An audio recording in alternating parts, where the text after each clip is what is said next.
Once again, hello fourth graders, and welcome to session 11 of our Writer's Workshop here in Unit 3, Bringing History to Life.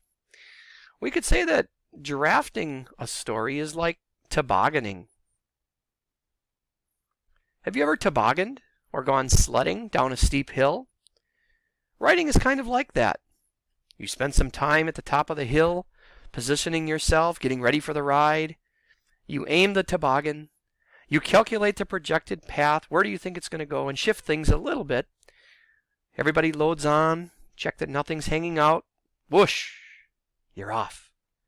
Faster and faster you fly, snow in your face, unable to do anything but hang on for dear life. And then just like that, it's over. This is similar to how you've been positioning yourself to write a chapter, getting ready for the writing ride through all of your careful note-taking and thinking. Now, you already know a lot about how we can write informational books. Your job when you are drafting is to draw on all that you know about writing informational books and to write fast and furious.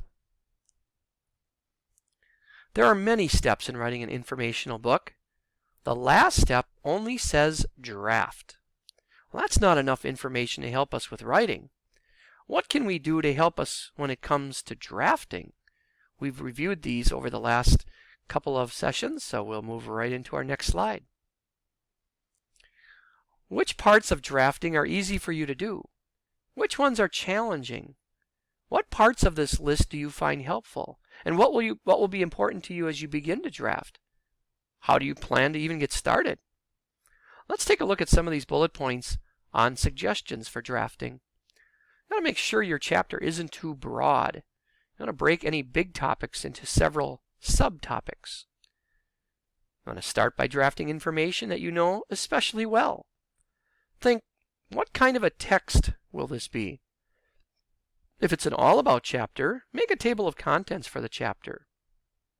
Start the chapter with a hook, then let readers know how the chapter will go. Use those transition words, words like first and later. Say your plan. I'll first talk about, and then I'll. When writing, remember to say more about a subtopic and to write in paragraphs. Am I teaching information? Or is my writing full of a lot of hot air and not that many facts, statistics, quotes, names, dates, stories? Will my writing make sense to a reader, or will readers go, huh? And is my writing written in my own voice, or did I end up copying from a book? A lot of times that's the tricky part when it comes to writing down informational text, because we want to write down facts, and it kind of sounds like we're copying right from the book. So that's going to be your challenge today as you continue to fine-tune your note-taking. So, nice and short lesson here on the video. Today you will write as much as you can in the amount of time we have for writing. Keep writing and don't stop.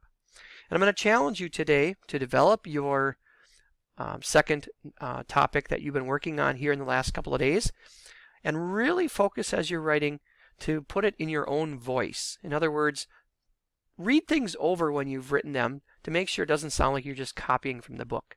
Okay? So, drafting is a lot like tobogganing. As we started off our lesson today, you're at the top of the hill getting ready to go sledding down that big hill.